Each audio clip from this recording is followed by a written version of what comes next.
Thanks for listening to Eat Your Content. If you like what you hear, please consider supporting the podcast through my merch store on TeePublic.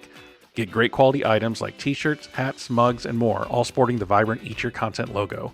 Go to teepublic.com/user/eatyourcontent for more great items, and thanks for your support.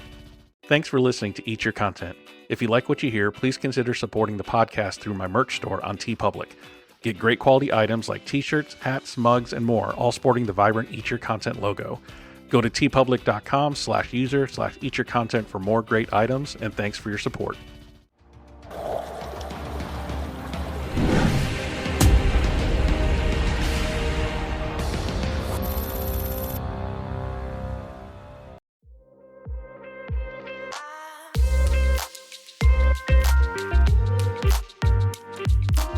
Welcome to the Eat Your Content podcast. I'm your host, Rich Herrera, and this is your place for all things food and pop culture. Thank you for tuning in to Eat Your Content. You have a lot of pods to choose from, but you chose mine, so I'm very happy and thankful. Just a couple of reminders to follow me on socials at Rich Herrera and at Eat Your Content on all the social media channels, Instagram, TikTok, Facebook, Twitter, YouTube, and some program reminders. Make sure to catch all my episodes. They're archived anywhere you get your podcast, and make sure to like, follow, and subscribe anywhere you get those podcasts so you'll know when new episodes come up. I have a special guest today. You may have seen him on social media literally pointing out different restaurants all around Jacksonville. You may know him as Big Rich Knows Jax, aka your big brother from another mother. But please welcome to the podcast my friend Richard Harris. Richard, thanks for coming on. Thanks, Rich. Another fellow Rich. Thank you for having me. I know, Rich and Rich, right? I thought that was kind of fun. Absolutely. So we're probably, I do feature some local folks from time to time. So, why are we here today? I thought we had a really interesting conversation on Instagram based on one of the past videos I've done when I was talking about the kind of searching for the Jacksonville's food identity and a city as big as ours having, what are we known for culturally and culinarily? And one of my guests mentioned, following TikTok followers and opening, opening up people to new places that they might not have been. And you had some strong reactions to that. So I wanted to bring you on and talk about that and kind of your experiences also kind of being out there in social media and being a content creator and working with businesses. But before we get into that, I kind of want to know your origin story. You have a very unique origin story. I've listened to a couple of podcasts that you were on in the past, but how did Richard Harris, the person, become kind of Big Rich Knows Jax, the personality, social media person? Kind of walk me through how you ended up becoming Big Rich Knows Jax. So my background, obviously, I am a native of Jacksonville, born and raised in Jacksonville, Florida. Yes, there are people who actually stay and live and, and spend their life in Jacksonville. We are a military town, so obviously my father was shipped here, and that's how I was born here. And then basically I've never been here ever since. I have a culinary background as well. I went to culinary school, and I planned on having a career in culinary. I love to cook. I love food. I love the whole thing, when it comes to food. Um, but I had a car accident years ago, and that kind of took me off of that path. So even though I can't professionally do it, I still have all the knowledge and the recipes, and I know how things are supposed to taste and the what goes into it. And so I like to support other people's passion who are actually out there, putting forth the effort to to feed the people.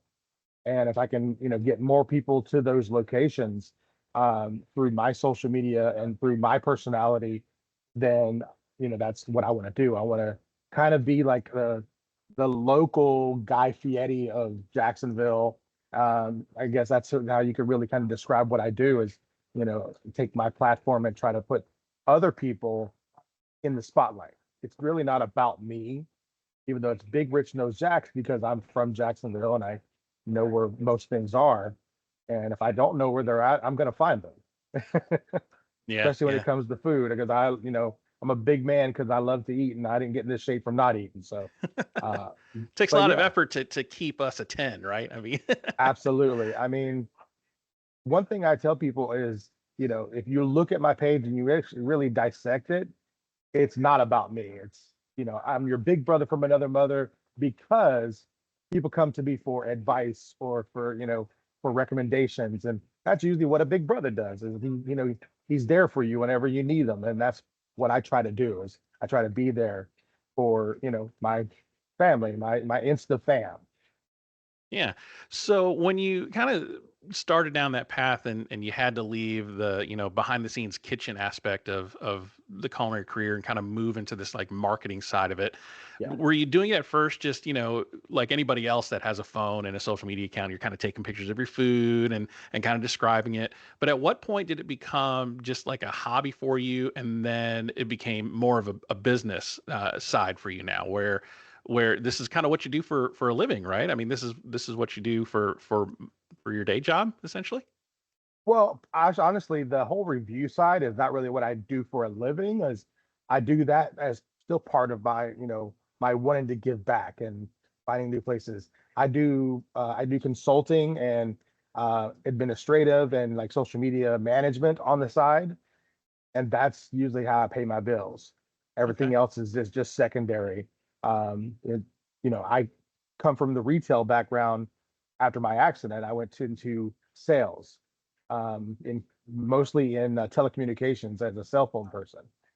And I love technology, so I always had the newest phones, and I loved the way that I saw social media, a decade ago, how well it was starting to thrive and how people were using it. And I knew right away that this is going to be marketing. This is going to be how people find things, is through social media, through Facebook, through any other platform that opens up. And obviously with Yelp, that's how I found a lot of restaurants, is through Yelp and through Google.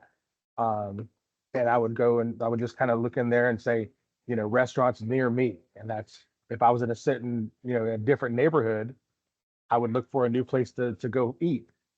And I would take pictures of my food and I would post it on my Facebook and then eventually on Instagram. And I never put my face on there at first, though. When I first started, it was just about the food and putting the restaurant out there, letting people know, hey, go try this food. And then, even though I would tag the restaurant and name the restaurant in the description, people would always ask me, "Where's that at? Yeah.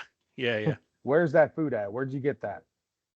So that's where it became pointing at the sign when I go to a restaurant or a food truck, is pointing at the name of the restaurant or pointing at the name of the place, because I want to say, okay, well, you can't tell me I didn't tell you where it is because I'm pointing right at the sign. And that's Yeah. where the whole point, picture, kind of came from. Yeah. It's kind of like your trademark now. So Yeah, it's and fun. now I have the whole logo with the character, on as well. So yeah, it's become kind of my brand, is, hey, go here. Yeah, that's an awesome story. It's like you took your passion, even though you couldn't do it in one area anymore, and you changed it and learned along the journey, working in marketing and sales, and being able to pivot that into kind of your passion again. Food on Yes, the other side of things, and being right. able to consult and help restaurants, become better and navigate this minefield of social media, right? So let's kind of get right into like our conversation that we started on Instagram. So why do you hate social media influencers, Big Rich? I'm I just don't kidding. I'm kidding. I'm know kidding. I'm that. kidding. I mean, because if So you really think, I can't hate influencers, you're in because it. I am an influencer. What I hate is, well, I don't. It's not. The word hate is a strong word. I don't hate anything. I don't really hate anybody. What I do, what I do dislike is people who take advantage. Yeah, Of let's people talk that about aren't that. knowledgeable. People that aren't knowledgeable about how social media works. People who have a large following, but they use that following to like convince small business owners that aren't that savvy or that need a push. Then they charge them hundreds and sometimes thousands of dollars to post for them because they have 30,000, 50,000, 100,000 followers. But yet what they don't explain to those people is those are worldwide followers. They're not just local people, that are following them. So you're not, just because that person has, you know, 20,000 views on the video they did, Where are those views at? Where are those views coming from? It's not just local. Yes, they do have a local following as well, but how many of those followers are actual local? I pride myself on like looking at my following, and if you're not like within 100 miles of Jacksonville or St. Augustine or anywhere in the 904, then there's really no reason for you to be following me, or for me to uh like do videos for you, because you're not going to come to one of these restaurants or these food trucks that I'm trying to promote, and I'm trying to get more business to come to them. If you're in California, or if you're in, Russia, or if you're in India or Pakistan, or anywhere that's not in the 904. Yeah.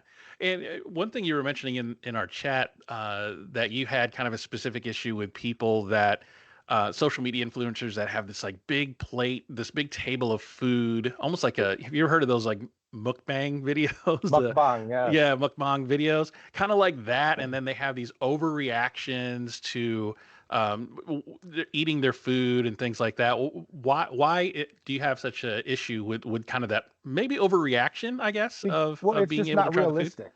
The Yeah, yeah, main the main thing is it's not realistic. It's clearly like when I look at those videos, and I've told this to the people that are doing it, it looks like you're a paid advertiser, that you're not a you're not a like supporter as much as you are a paid advertiser. There's a difference between supporting a local restaurant and basically getting paid to come in there and tell people about the food, which is great too. But you're not eating, you know, 5 entrees. You're not eating, even if it's two of you, you're still not eating 5 entrees and 3 appetizers and all these different drinks. And it's unrealistic. It's not authentic, yeah. So you you're know. you're more into kind of like, go in there and order, even if you're being paid to go there, right? Yeah, Or invited out, so to speak.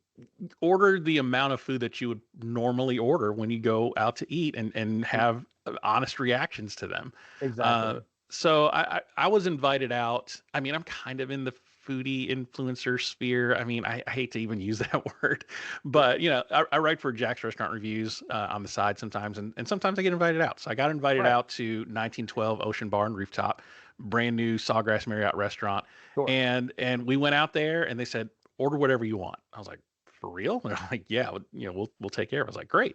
And I kind of looked at my wife, and she was my guest at the time. I'm like, should we go nuts? She's like, no, don't go nuts.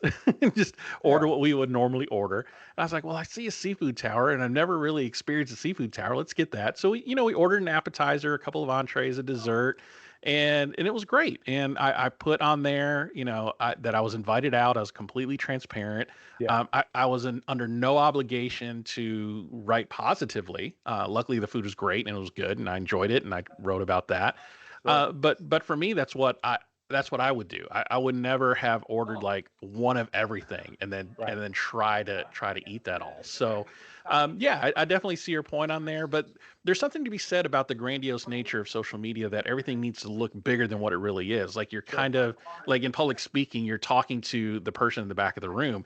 With social media, when you have this big thing, is you're trying to showcase everything all at once to somebody that's got maybe a 5 second attention span, in scrolling. And when they see that kind of big spread and this cheese pull from a pizza or whatever, they're going to Sure. stop and they're going to look. So I guess a case could be made for either one of those. But what do you feel is kind of like the dark side of social media influencers on like local business, or the dark side of local business using social media as a way to grow?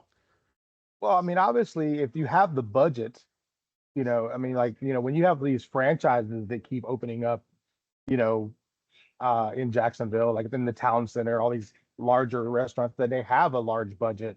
Right. That's one thing. But whenever you're going to, Bob and Linda's little restaurant, and you're charging them, $500 to $1,000 to make one reel, that right there to me, it's kind of counterproductive when it comes to supporting local, Yeah. you Yeah. know.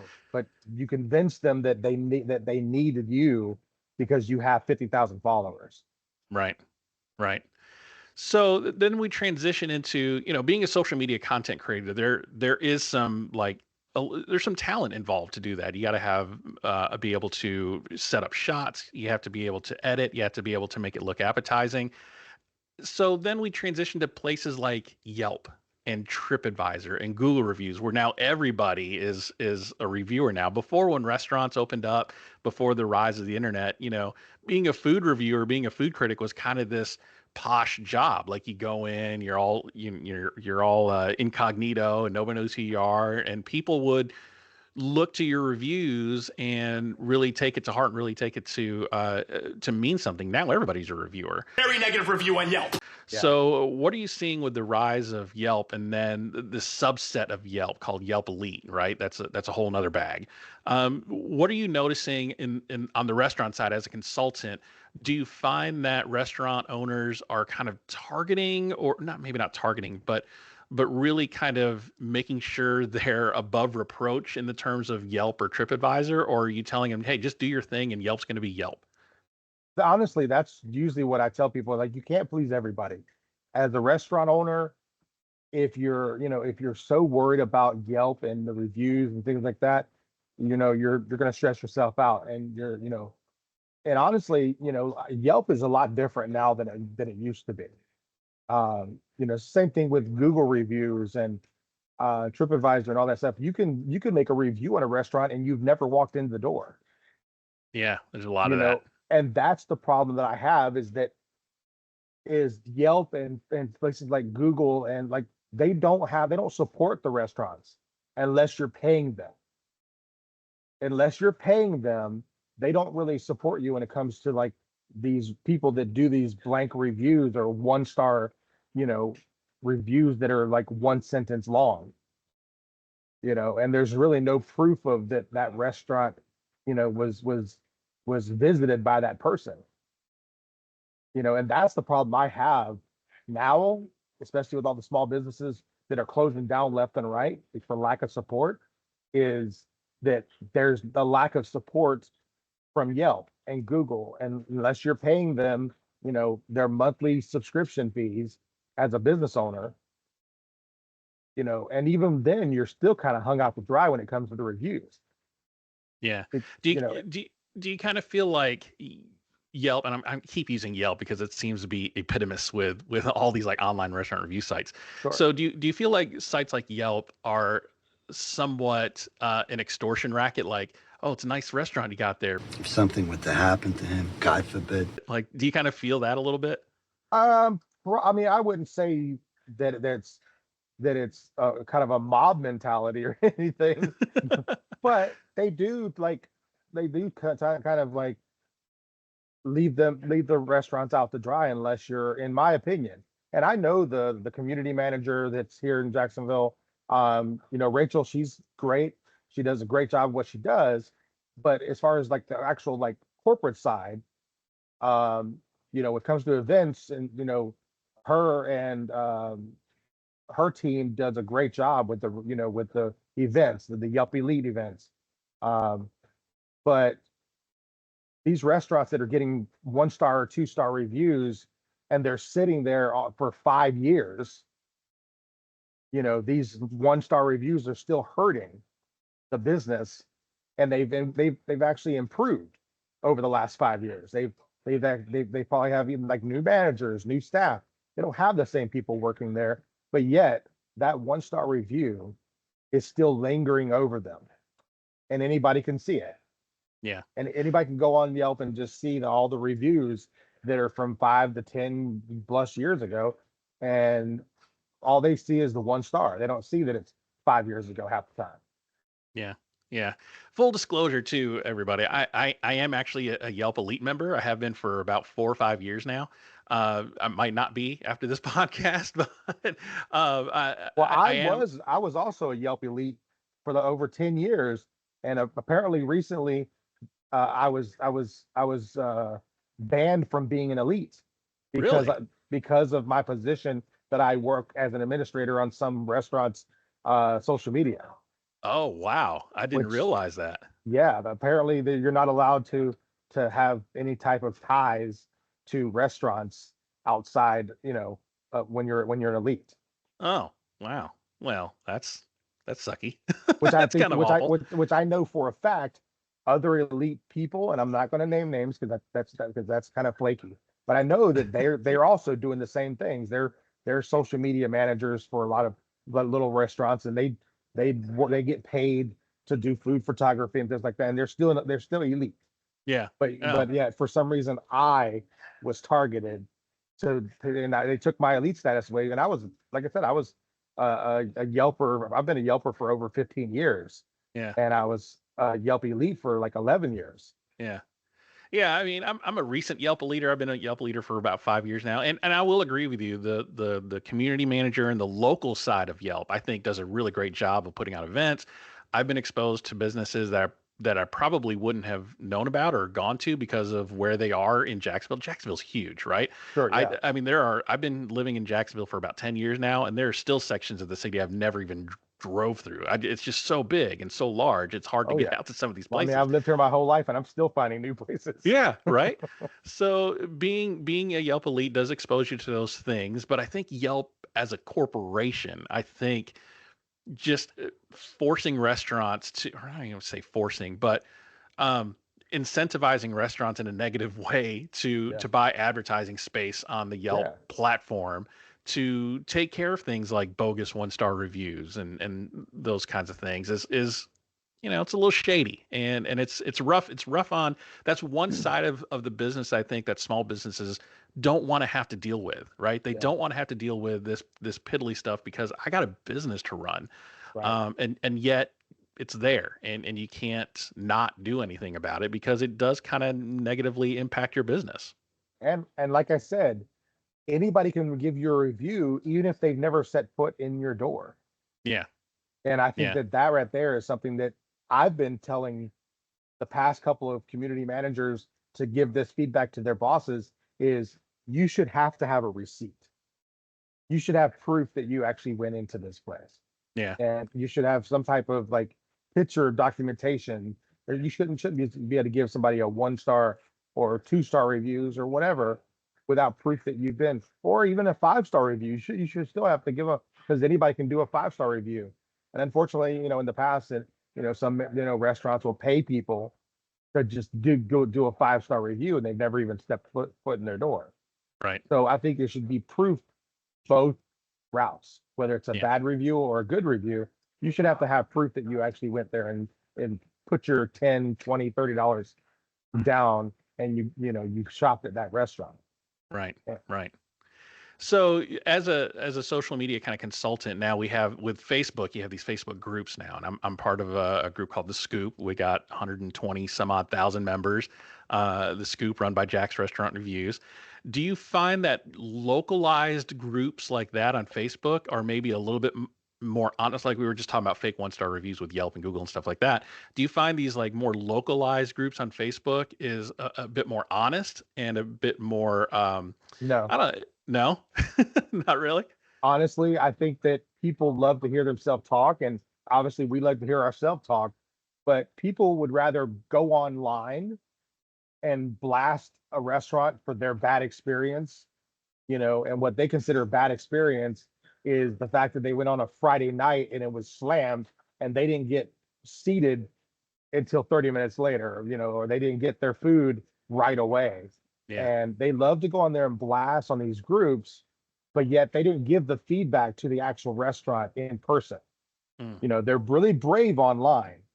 You're really brave going online and blasting this restaurant, on Facebook groups and stuff, but you didn't tell the manager, you didn't tell the owner, you didn't give them a chance to even, try to make it right. But you'll go and blast them and hurt their business. So, no offense to the Facebook groups that everybody's a part of, but there's a bad taste in my mouth for those two. Is But did you tell the restaurant? Because yeah. I'm on those groups as well on my personal account, Yeah. and I've stopped going in there because typically all I see is a bunch of negative Nellies going on there and blasting his business. And I'll go in there comment, did you tell the owner? Yeah. Who did you tell about this in person? Nobody. Yeah. Yeah. I left. I was so upset. I left. Yeah. Okay. But who is that helping? Right. Do you just want to hurt the business, or are you trying to help the business be better? Which is it? Yeah. Like if I don't know there's a problem, I can't fix it, right? I mean, Exactly. nobody wakes up in the morning and decides, you know what, I'm going to give terrible service and terrible food today, and I don't really care. Absolutely. Nobody does that. Absolutely. They wake up and they got a business to run. It feeds their family, and they put out the best service and the best food they can. Yeah. It's not to everybody's taste, but I think the onus is on us as consumers to let people know in a constructive way to Yes. say, hey, it's too salty or it's not salty enough, and Absolutely. I give them mean, a chance to fix it. one thing that I tell like the restaurant owners that I talk to is, you know, you make sure that you don't take a lot of that stuff to heart when you see those reviews on Yelp and stuff like that. Yeah. If they didn't come to you first, they just wanted to complain. Yeah. That's the type of person that is. That's the type of person they are, because otherwise they would have said something in person to Yeah. somebody. Yeah. Do you think like social media influencers now, and to an extent some Yelp review writers, etc.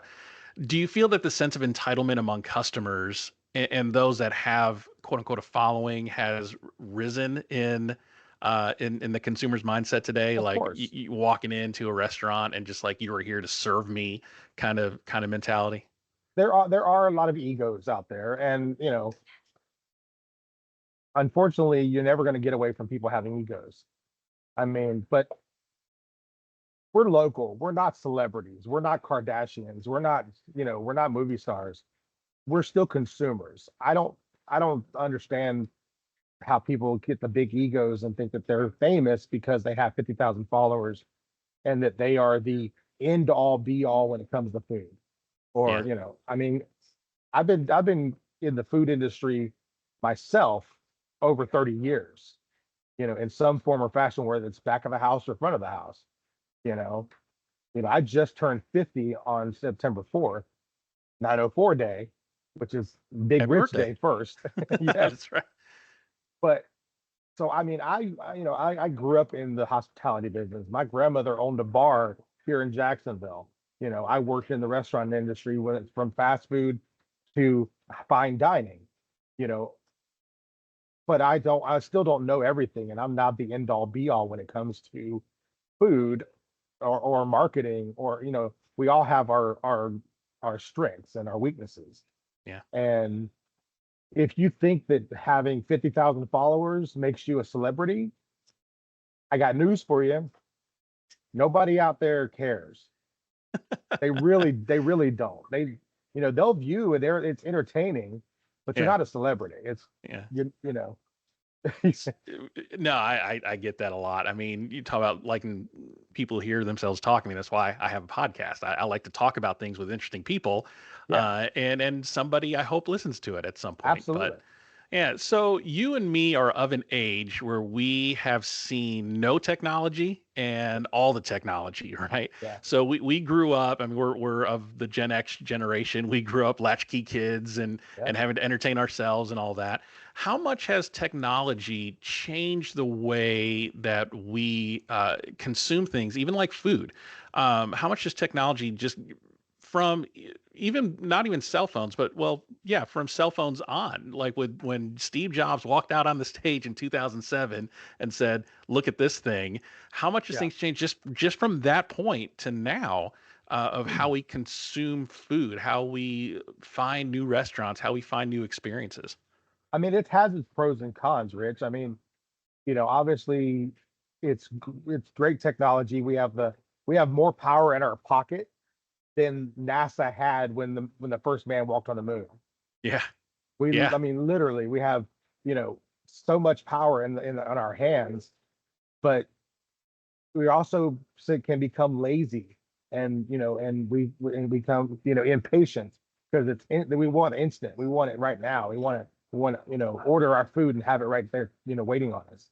Uh, and real good food takes a while, and there's a difference between going to a fast food restaurant and going and getting your food delivered, and then actually going to a restaurant and having it cooked and presented to you, and having the plate come out there and looking gorgeous and appetizing. You know, food brings people together, if it's done right. Yeah. And technology is great because it has its place, but I also think that there's, bad parts of technology as well. And I grew up, like I said, I love technology. I love the I knew that from the beginning, after the flip phone, when they first came out with the smartphones, this is going to be how people find things, from GPS to, you know, advertising to marketing. This is going to be the new computer at home. You know, people have laptops still, but most of the time people just look on their phones for whatever they're searching for. Yeah. Yeah. Yeah, I mean, it's really interesting to see how much technology has changed how we consume, right? Yes. The instantaneousness of it all with delivery and being able to just see other types of food that you've never seen before and being able to access it now Yes. in a speedy way. Do you think with today's social media influencer kind of mentality, is it kind of a symbiotic relationship between restaurants and influencers? Like they kind of both need each other in a way, even though they may not necessarily like each other. But I mean, there's some restaurants that refuse to work with influencers that are just like, I am not getting into that bag. But they kind of come to realize, look, I may need to have this one person here that's got like 1 million followers to help my business. Do you find that relationship kind of symbiotic? Well, I think that sometimes um, it's not so much that they feel that they need them. It's just why everyone else is doing it. So sometimes it's it's they see enough people getting the attention. Sometimes they want the attention too if they see their sales starting to go down. But I got news for you. The restaurant business is an up and down, roller coaster. That's like it's one of the worst businesses you can get in if you're looking to make money. Yeah. Yeah. Honestly, if you're looking to get rich, do something else. Yeah. If you're looking to get rich right away, do something else because the restaurant business is not something you can get rich quick. Right. You Right. know, even if So you're even if you're buying into a franchise, it's still not a, you're still got to last for 5 years before yeah. you really start turning a profit to where you can pay yourself. Yeah, where you had to pay off that initial, investment of buying Yeah. into a franchise, right? So you said you worked with restaurants as a social media kind of consultant and things like that. Do you kind of, and I'm asking because I don't know, do you create kind of social media campaigns for them in ways of like, here's how you need to, Yes. like you do their social media, so you obviously go in there and record content and put it up on Instagram or whatnot. How do you measure success in terms of a social media campaign? Like, not all success converts to, or not all social media converts to dollars spent at the restaurant. So, Right. how do you measure success in a way to be able to talk to a restaurant owner and say, "Look, we ran this Instagram Reel campaign. I think it did great because X, Y, Z." Well, because your sales went up. That's the only way. That's the only true way to measure it. Do you have more people coming in? Do you have more Right. tickets? Are there more tickets on the register? Do you have more customers walking in your door? That's the only way really to measure it. Going viral, honestly, means very little unless you got customers walking in the door from it. You know, Yeah. it just doesn't really matter if it doesn't amount to customers. Yeah. And not just that week, but months and months of that, you know, because just because you have, 100,000 views on a reel that you did for your restaurant, because you collaborated and you paid somebody, a bunch of money to do this reel, and because they have 50,000 followers, you think that makes you go viral. No, they already have the following. So it's mostly their following that viewed it because it's on their page. That doesn't necessarily mean that that's going to amount to customers walking in your door because you don't know where those views are really coming from. Right. Those views aren't, 90% of them aren't local Yeah. in most cases. Have you ever created a reel or or a social media campaign for a restaurant where you saw like a large number of views, likes, and interactions, but didn't necessarily translate into sales, and you kind of wonder like why isn't that happening? Like, have you ever run into that conundrum and try to how do you get a social media campaign to convert to dollars spent? Well, it's consistency actually. The problem is that a lot of people do these campaigns with certain influencers, and they get like 30,000 views or whatever, and they see a little bit of uptick in their customer base come in once for like a week, but because that that reel is gone, it's not on when if you're posting like you're supposed to be posting, Hmm. that reel is gone. It's back a week ago. It's and so those people who viewed it aren't going back and viewing it again. Nine Yeah. times out of 10, they've forgotten about it because that same influencer or even those same people are moved on to something else because that influencer has moved on to something else. Yeah. So like the Keith Lee effect of social media, that really is an outlier, right? Where Yeah, yeah, where he shows up to a place and then immediately there's like a line out the door and around the corner. That's an anomaly, kind of an outlier type yes, situation. absolutely. What you see more of is that grind of posting, every day or every other day and being consistent and catching followers through repetition versus that one immediate big viral Right. push. And being consistent with your food, with your product, you Yeah. know. I mean, once you get somebody in your door, it's up to you, the owner of the restaurant, and your kitchen staff and your out in front staff. It's up to you guys to have that customer come back again because they need the experience now. Just because you went, like I said, because they stepped in your door because they saw somebody with a if they saw somebody with a big plate, a table full of food, that's a spectacle that catches the eye. It's entertaining. But once they come in your door, it's up to you after that to keep them coming back. Yeah. And if you don't wow them, and at least on a small amount, with the quality of your food, the taste of your food, the quality of your experience, and like just the atmosphere and environment that they are dining in, that person is probably not going to come back Yeah. Yeah. because, in all honestly, they're going to be disappointed because they're not going to get the same experience that influencer did, Yeah. which is another reason why I don't do that. I don't do the whole platter full, like table full of food because that's not the experience that I would get as a customer. When Right. I go to a restaurant, I order an appetizer, I order an entree, maybe a dessert. That's it. That's all because that's what I would normally order. Hmm. And I tell you about what I had and if I liked it and what I didn't like, if I enjoyed it, what I would recommend, because I'm not a seafood guy. You talked about the seafood tower, Yeah. you know, I don't do shellfish. That's a texture thing, I don't do anything fishy.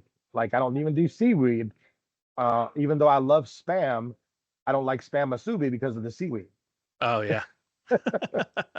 But I'm like I said, that's why I tell people when they ask me because I get people that DM me all the time. Hey, where's this? Where can I get the best, you know, seafood boil? I'm like, don't ask me because I don't know. Yeah. I can tell you where I've seen other people go to. I can show you the other people's reviews or other people's, pages, but I'm not the guy to ask for about seafood. Yeah. But Yeah. if I go to a restaurant, people like when they see what I ordered, that's the way it's going to come to your plate as well.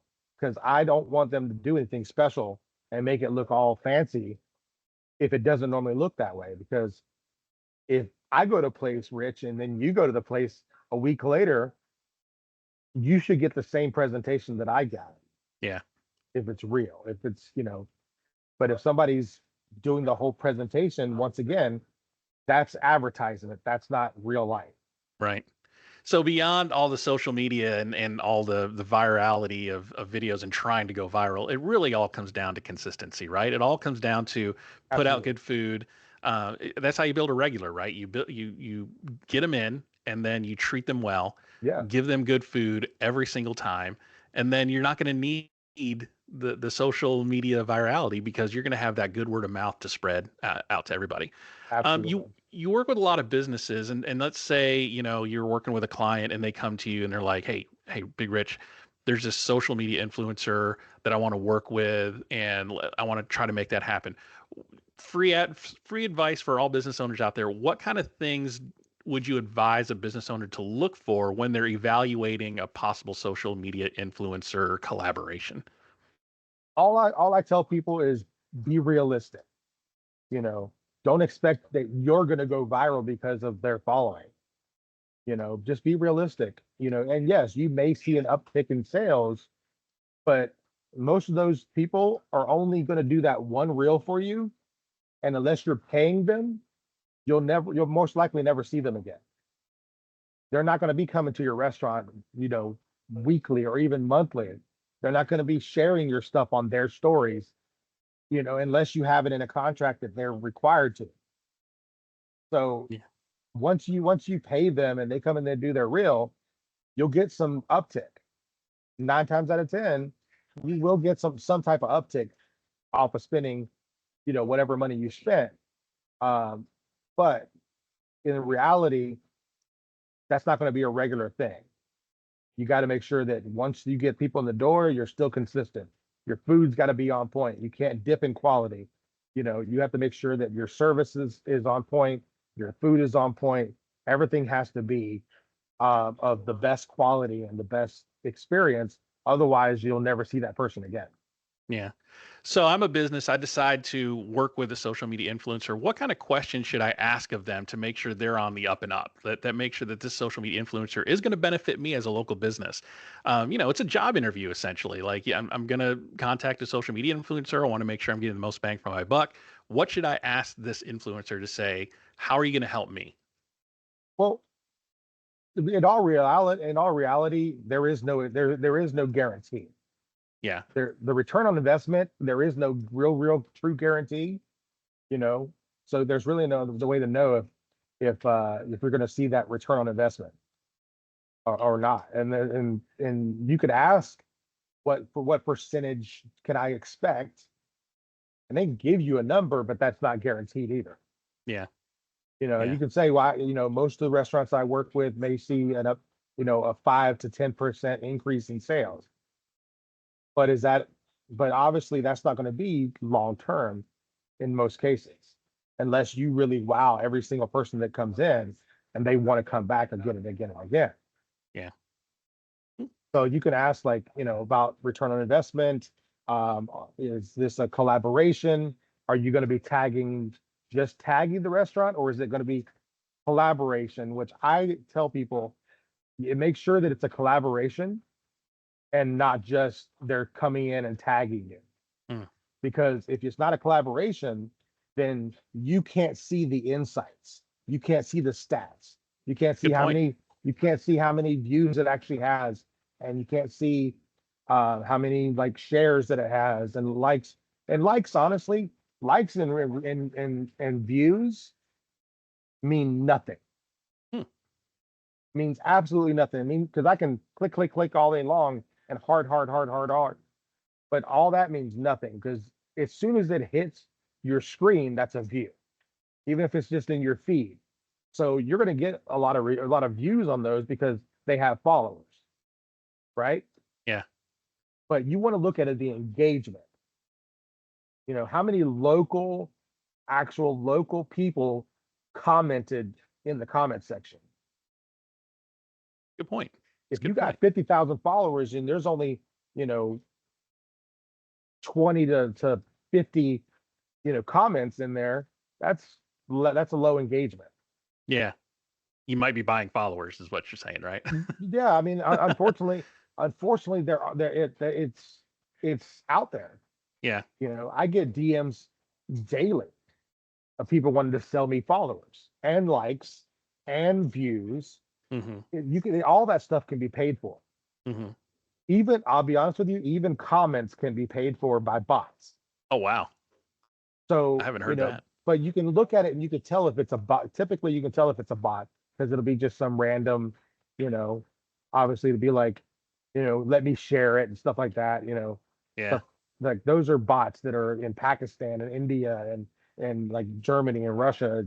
Those are just like bots. They're fake. They're computer generated. Yeah. Yeah, it's interesting you bring up the difference between a tag and a collaboration, especially on Instagram. It's night and day. Like I've done interviews with folks, and I have put them in as collaborators on a post that I would do to promote the podcast episode. Some would accept it, some wouldn't, and some that would accept it as collaborator. Man, the interaction is triple what my normal views would Yeah, be because it's on both of our profiles, and absolutely. I'm interviewing a guest that's got the followers, so it is really interesting. So that's a good distinction to bring up. So Yeah, yeah. Look at their engagement. No, like I said, views are nothing because I've got average videos that do 1,500 to 3,000 views, but I've also got a few of them that are up there in 20,000, 30,000. Because a lot of people shared it. yeah, And who knows where those people are that are viewing it. So the shares and the views and the likes aren't really essential to actually making a return on investment. It's the engagement that is in that comment section, real people commenting that right. are local as well. And to be honest with you, you got to either be on that comment section replying to those people, Hmm.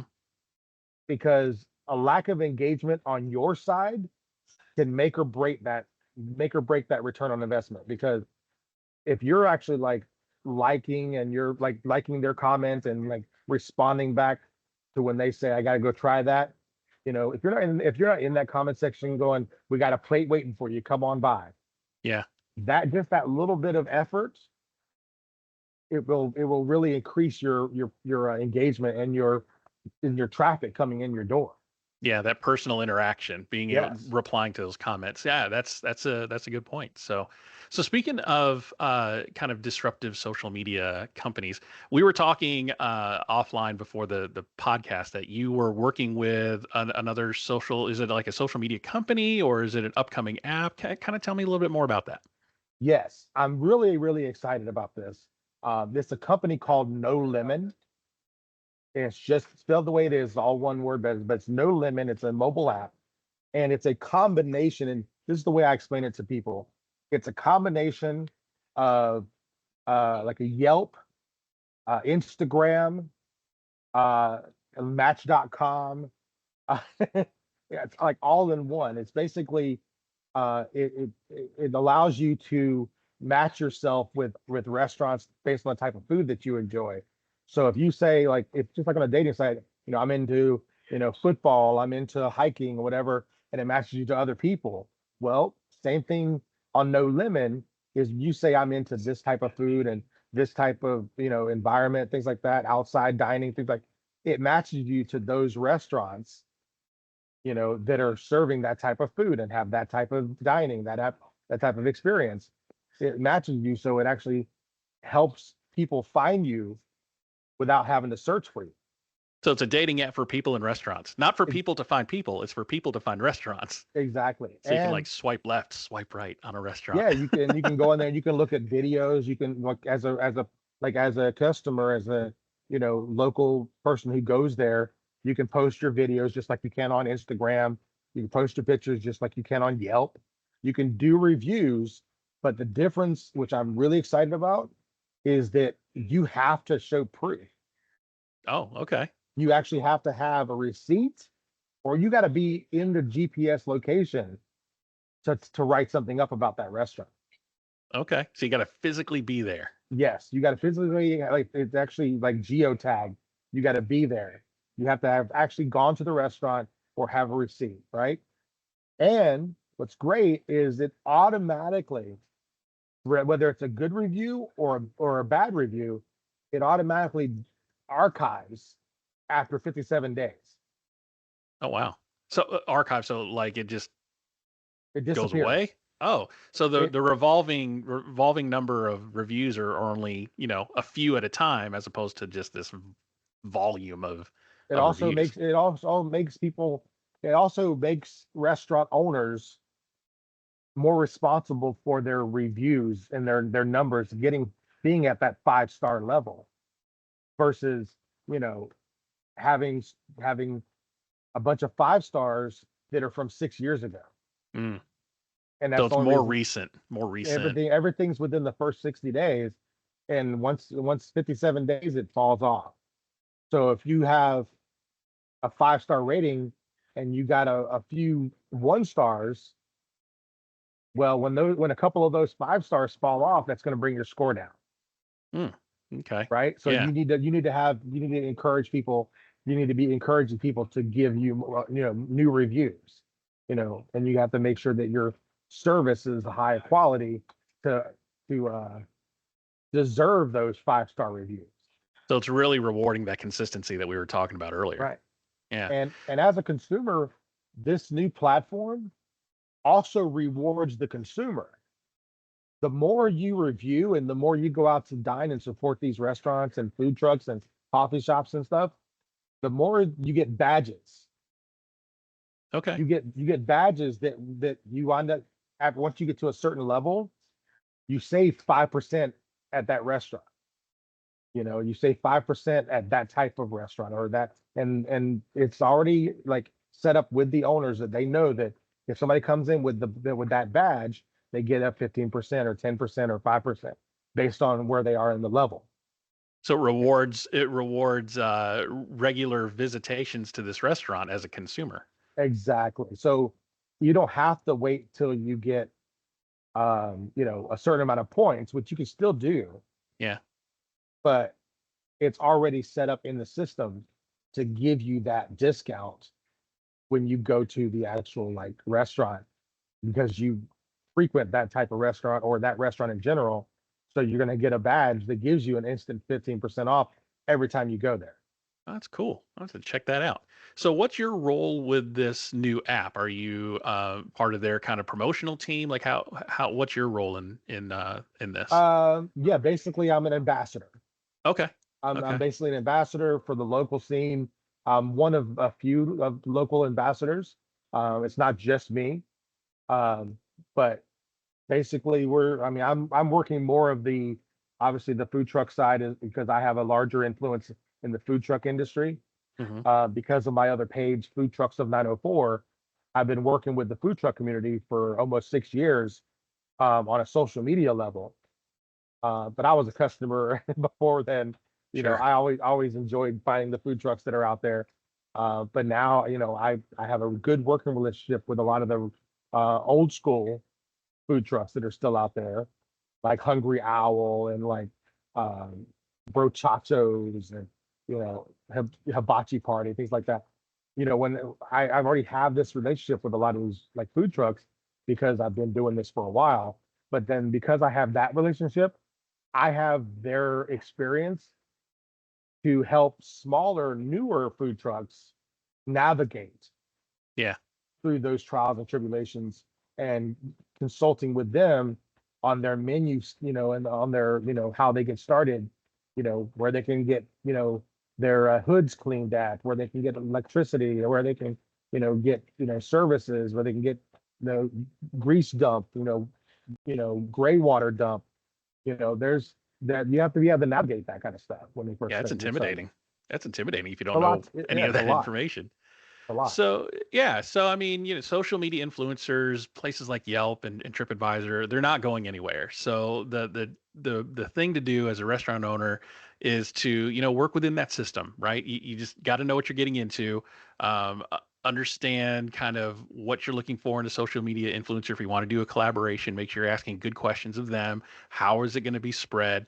And hire a good social media manager like Big Rich here, and Yeah. help you navigate that new kind of uncharted territory of social media. So, uh, Big Rich, I want to thank you for coming on. It was an enjoyable conversation. I want to give you the last few minutes here just to promote whatever you want to promote. If I'm a business and I want to employ your services, how would I find you? Well, you can find me on all the social media at Big Rich Nose Jacks. Typically, if you just type in Big Rich, my little icon pops up, in the list of usually first. Uh, my my logo and everything pops up. And if you just want to consult, we can sit down, and if it's a good fit, because I tell people, if you're not willing to learn this system, learn the algorithm, learn when's the best time to post. You know, if you're not willing to learn it, you have to pay somebody that's going to do it. You have to have somebody, whether it's me or whether it's a family member. If you have kids that are that are working with your restaurant or your business, make them do it. If you can't if you don't feel you can afford to pay somebody to do it, make sure somebody's doing it. You can't just let your social media go like limp and go stagnant, Yeah. because people look at your social media when they're looking for restaurants. They do. It's just like, back in the day when you would go and you look at the yellow pages back in our day. There's no more yellow pages. It's now social media. Yeah, that's true. And if I'm a consumer looking for a good place to eat, and where would I find you to recommend a good spot? Well, same thing. If you're looking for like new places, you will not find me at a seafood restaurant.